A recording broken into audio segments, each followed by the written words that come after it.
हडपसर मतदारसंघातील अवैध हातभट्टीचे दारूचे धंदे शिवसैनिकांनी या ठिकाणी उद्ध्वस्त केल्यानंतर अनेक नागरिकांचे या ठिकाणी मेसेज आले, फोन आले की पुणे शहरातील त्याचबरोबर हडपसर परिसरामध्ये अनेक दारूचे हातभट्टीचे धंदे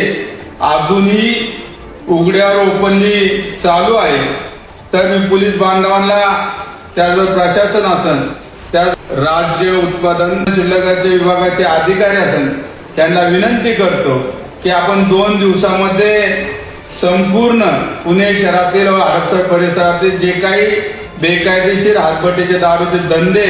हे आपण ताबडतोब बंद करावे, अन्यथा शिवसैनिक त्या ठिकाणी मोठ्या संख्येने तीव्र आंदोलन करून या ठिकाणी संपूर्ण पुणे शहर हडपसर परिसरातले जे काही अवैध हातभट्टीचे दारूचे धंदे ते संपूर्ण धंदे पुणे शहरातले शिवसैनिक या ठिकाणी बंद करतील आणि याला संपूर्ण जबाबदार या ठिकाणी पोलीस विभाग, उत्पादन शुल्काचे विभाग अधिकारी असतील।